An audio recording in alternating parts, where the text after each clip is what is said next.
Друзья, всем привет! Меня зовут Александр Сариков. Продолжаю серию видео про целотонную гамму. Я думаю, что эта информация очень востребована, потому что ее в русскоязычном интернете практически нету. Я уже делал несколько видео про целотонную гамму. Я показывал аппликатуры целотонной гаммы, различные. Потом в другом видео я показывал секвенции целотонной гаммы. И теперь мы добрались до самого интересного. Сегодня я буду показывать, как же эту целотонную гамму применять в музыке, в ваших соло. Я думаю, что это самое интересное. Итак, практическое применение целотонной гаммы. Погнали!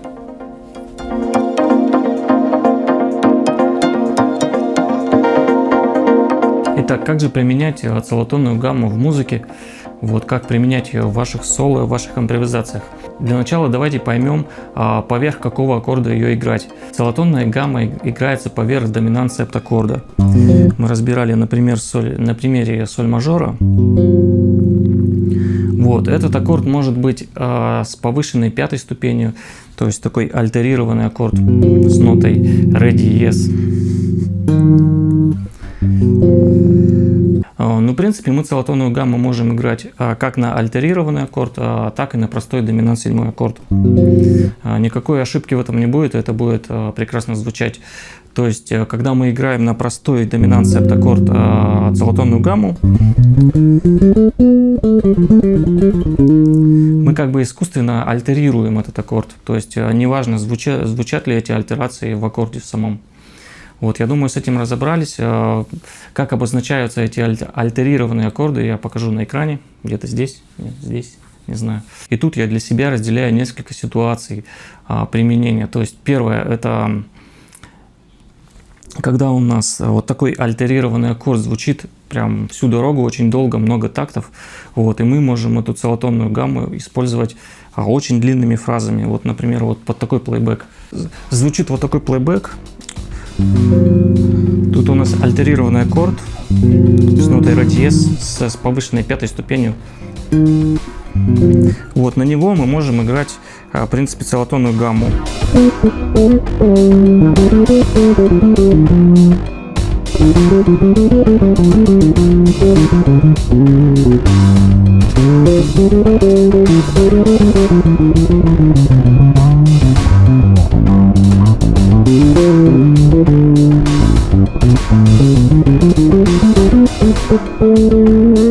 Вообще в музыке такая ситуация очень редкая, когда у вас этот аккорд звучит очень долго, и вы можете на него играть целотонную гамму. Обычно доминант септаккорд, он как проходящий, и он звучит, допустим, один такт или два такта. И в этот один или два такта вам нужно сыграть целотонную гамму.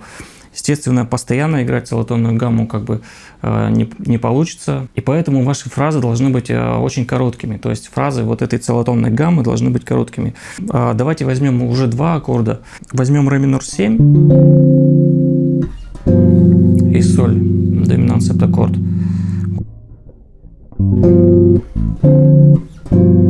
Такую гармонию. Возьмем два аккорда. Первый аккорд мы обыгрываем по ре минору, по дорийскому ладу можно его обыгрывать. Можно играть любые фразы, какие вы знаете.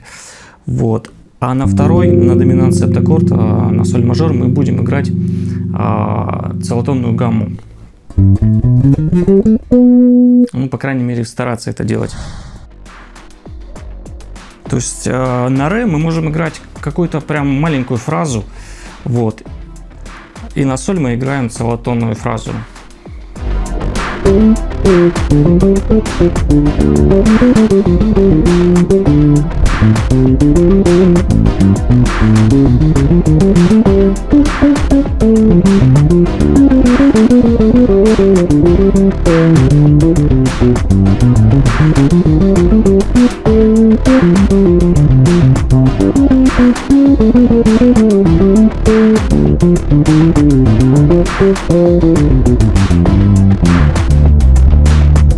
То есть, когда звучит аккорд ре, я обыгрываю дорийским ре минором. Вот. А когда звучит аккорд соль, я играю, собственно, целотонную гамму. Но тут получается смена тональности, и нам очень важно из этого целотона выйти опять в ре минор. То есть после того, как мы сыграли какую-то целотонную фразу, такую короткую, мы должны обязательно перейти в ноту гаммы ре, в ре минор.